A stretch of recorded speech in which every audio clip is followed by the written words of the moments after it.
We return, yeah, audio issues. You know the deal. I was loud, now I'm less loud. You can turn... It's better to be loud than quiet, because you can turn that down. Assassin's Revolver data updated in my organizer. Looks like all the bodyguards were provided with guns from Zhang Fa. Oh, I really want Lang to be in this game. Indeed. Are those guns rare? No, not particularly. They're not easy to obtain domestically, but it isn't impossible either. What? I thought they might be a treasure. Yes, it's unfortunate. Eh? Mr. Edgeworth, are you talking about treasure? Not quite. If it was a rare model gun, it would have been easier to identify. Even evidence can become treasure. I see. Even during your investigation, you searched for treasure. Well, I didn't quite say that. Okay, let's investigate. Oh, I forgot about her magical device thing. I wonder if that'll play into this game. Where's the treasure? And suddenly she's motivated. Wonder if her magical device will be motivated. Wonder if her magical device thing. Assassination attempt. We don't really have any more logic. High caliber guns. Alright, so... what else do I do? Is that a riot shield? I guess. Is that a canary? Next to a riot shield, there's a canary in a cage. Aw, it's so cute. I want one to be my partner. Partner? Of course, it can help me open locks and do other odd jobs at the crime scene. A great thief should always use nature to her advantage. I've heard of canaries being used to detect poison gas. Don't tell me. Ugh. Righto, the desk, perhaps? Ah, here we go. I won't rest until I've inspected every suspicious nook and cranny. Alright, this fucking thing first. That's pretty suspicious looking. Strange decoration based off of strange animals staring at me with its strange eyes. There's a lever on the statue. See, right on its butt. That would be most unforgivable. Eh? Ah, I'm sorry. I didn't mean anything by it. That lever most likely operates the trap door underneath my feet. Then that hatch is actually a pitfall trap. On a plane? Jesus Christ. I hope you understand. It would be in your best interest not to pull that lever. When a killer talks about your best interests, it would be wise to do as he says. Yeah, I'll agree to that. Are these some kind of official documents? I know it's a bit rude, but let's take a peek inside. Ah, okay. So it's the same thing we've already seen. Whoa, wait a minute. Undercover agents keep an eye on the audience. It was obviously the undercover agent over on the left. But I don't know who that could be. This seems to be a security plan. Ah, this looks like the one we found earlier in the trash can. Yes, it does. But, what's this? Something seems out of place. There's a lot of pawns. Yeah, whole lot of pawns. Probably this dude. That's certainly a very sketchy drawing. This seems to be a security plan. If so, we need to obtain... If so, we have to... Yeah, there's no pawns on it. Something's different about this one. Could it be? Perhaps I should try deducing. That's all the pawns, clearly. Must be able to repel attack from Lake, President's top priority. Pawn, pawn, pawn, pawn, pawn. That's all the pawns. Deduce? I would imagine this. There's a lack of pawns.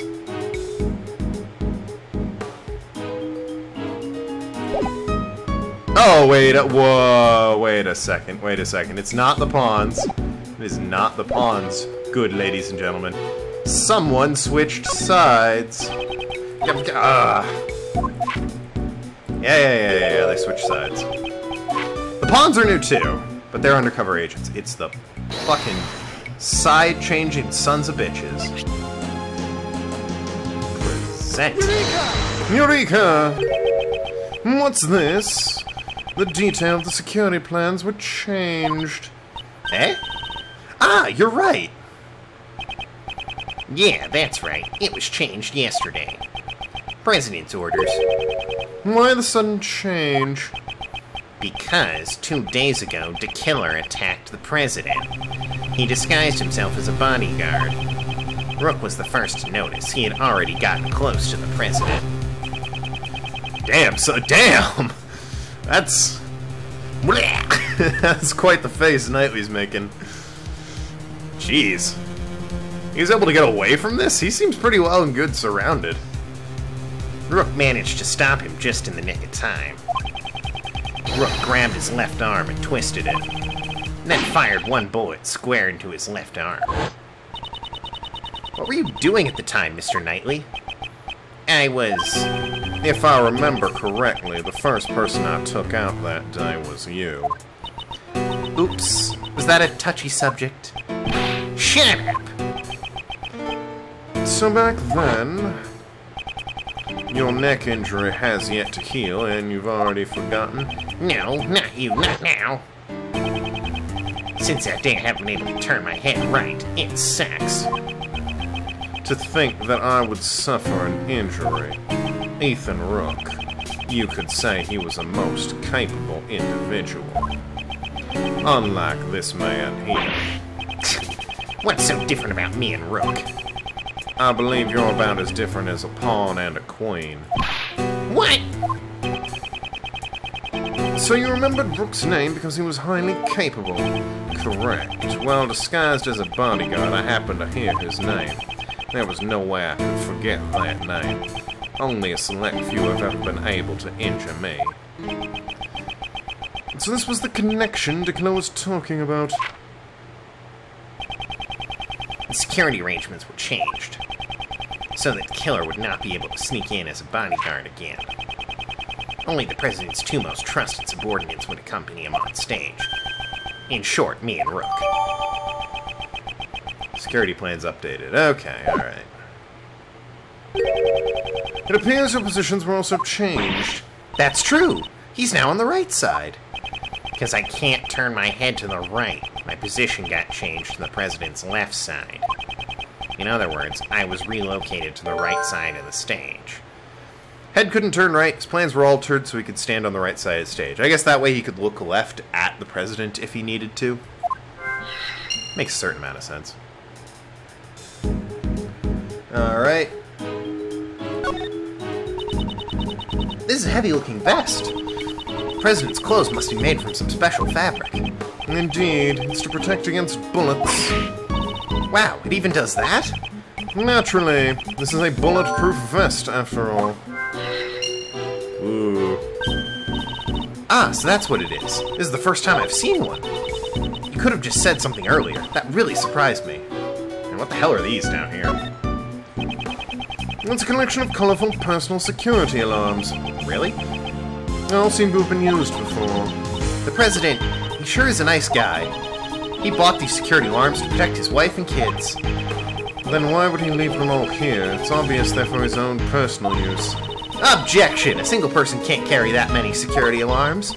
Because the person only has 2 hands. That objection is worth 0 points. Alright, I think we've seen everything here. Maybe the... no, not the desk. Alright. Okay. So, got a new piece of logic.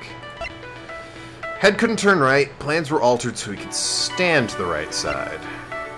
Premeditated crime. Found on... a bullet is embedded in it. Now... I guess this would be it if... Rook... If we're gonna deduce Rook took a bullet and it wound up in the president's vest? It might be. We don't know if it's the president's. Alright, I'm gonna try it, because again, I have wiggle room here. Okay. I could see it going either way on that one. I would have been annoyed if it didn't give it to me, but I can see, you know, it totally not giving it to me, because we don't know if it's the president's bulletproof vest or not. 2 bullets were fired. We know that from the number of gunshots. One hit the steel samurai balloon, and the other took Rook's life. But didn't a bullet also hit the president's bulletproof vest? Right. It doesn't match up with the number of shots. However, there is one way to solve this. Groovy! One way? The bullet that stole Rook's life pierced through his body and then hit a vest. In other words, Rook and the President were hit by the same bullet. I see. That's right. I could have told you that. You'd need to spend all this... Whatever. It'd be dangerous if you hadn't worn the bulletproof vest.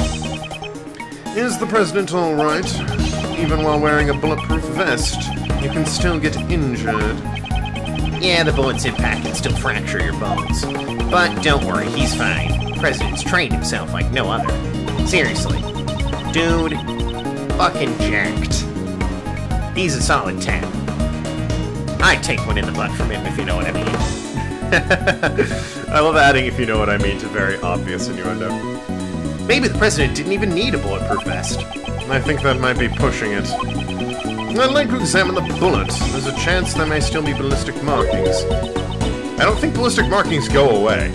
Ballistic markings? What's that? Ugh. Every game they explain this.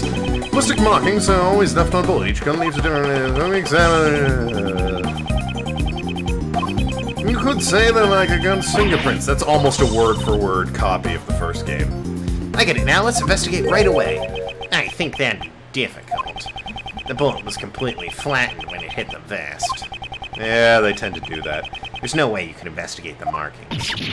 Why? I wanted to investigate that. Me. So kinda. Hit the bullet was flattened on impact. Now then, I've grown wary of this investigation. Still no sign of Gumshoe.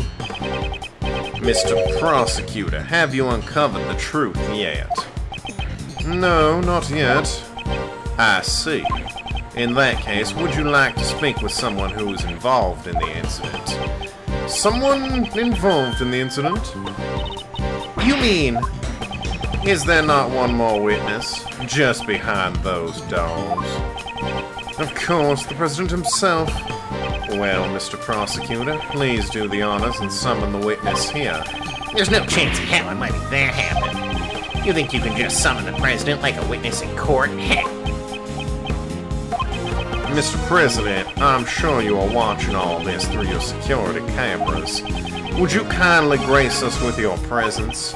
That is, if you value your bodyguard's life. Grr. Wouldn't it be difficult for him to cut the throat of a man in a neck brace? Like, really. It would certainly take longer than slitting the throat of a man without a neck brace, surely. And the whole point of a knife to the neck is that you can kill them instantly. You know, moving the knife to another fatal spot. It would be a deliberate movement to get it to his scalp and, you know, enough force to pierce it. Same with the chest. The throat's soft, that's why people put knives there. But, like, it'd be difficult to get it around his shoulder to the heart. I feel like there's ways out of this, Knightley.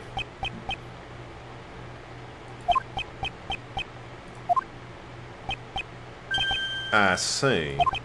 Mr. President, what sort of man leaves another to die on his behalf? Mr. President! Stop it. Take it easy. Hey. Still nothing. Come on, Detective Gumshoe. Ah! What? The lights. My apologies, Mr. Prosecutor, but I wouldn't try anything if I were you. It seems I am unable to reach the President, even with Mr. Knightley's life on the line. Yeah, what a bodyguard is exactly trained and prepared to do, or at least should be. Stop. Okay, to killer, you. However, I have already seen the truth. Where is he? Oof. Later. I'll leave the rest in your hands, Mr. Prosecutor. Obviously, there's no police outside. No leftover police. Gumshoe had to leave and take everyone with him so he could come back and bring everyone else with him. I'll leave the rest to you, Mr. Prosecutor. Killer! Love that guy. Edge. Mr. Edgeworth. Detective Gumshoe? Mr. Edgeworth, sir!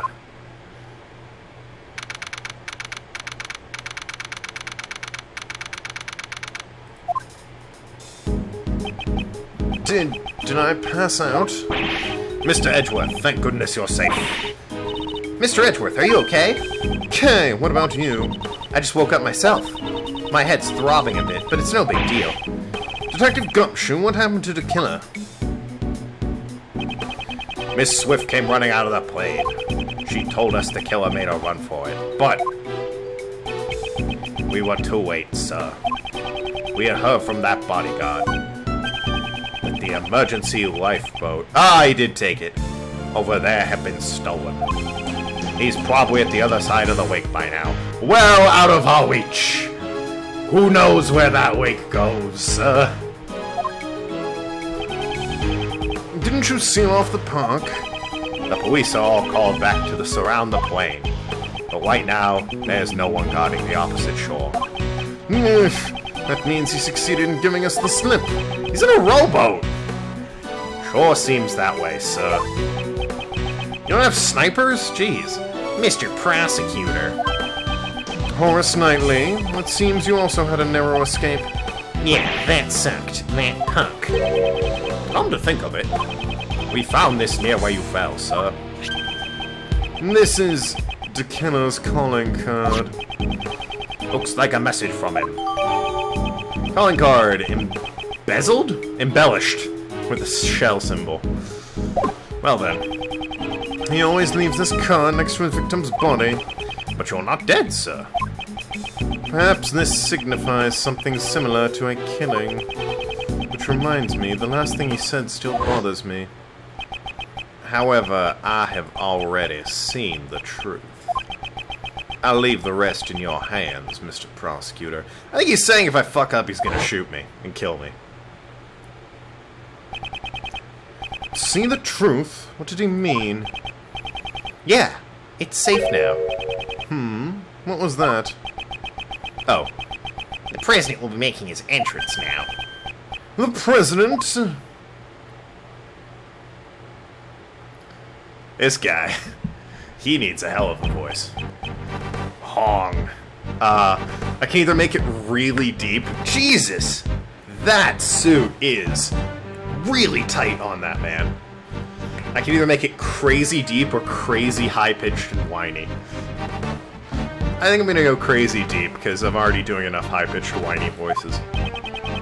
This man is the president of Zhang Fa, Di Jun Hong. You are... It's an honor to meet you. My name is Miles Edgeworth. I'm a prosecutor. I am Din Jun Hong.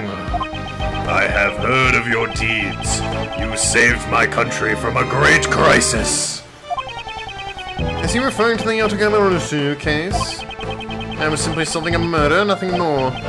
Such modesty. I have been observing your investigation. An astounding performance, despite allowing the killer to get away. Thank you very much. So he was watching through security cameras. However, I regret that it ends here. What do you mean? Heed my words, foolish prosecutor. You should have already been informed by Knightley. This investigation will be handed over to the esteemed police force of Zhang Fa. Now that the killer is gone, they intend to take over the investigation. Hey, pal, what are you doing? And what's with the attitude? Gumshoe, fucking pick your battles, mate. It's because of the killer and Mr. Edgeworth that... Enough, detective. Mr. President, I cannot agree to this. Why must this investigation be handed over to your country's police? Because I really want Lang back in this game. Why, you say? Know your place, puny prosecutor. Must I explain my actions? Nay, I think not. You shall hand over all the evidence you've found so far and leave this plane at once. Hey, Mr. Prosecutor, be a good boy and do as you're told. Seriously, he's flexed at men and had them explode. Yeah, Knightley's a douche. I gave him the right voice. I thought about making it sort of a cool guy voice, but he's just a douche. I cannot resist any longer. All the evidence handed over to Knightley. All the evidence? And we just got some of that evidence. Aww. Why won't he allow me to investigate this case any further? It's not fair. Now then, would you kindly take your leave? Knightley, place the suspect under firm restraint. I'm on it, Mr. President.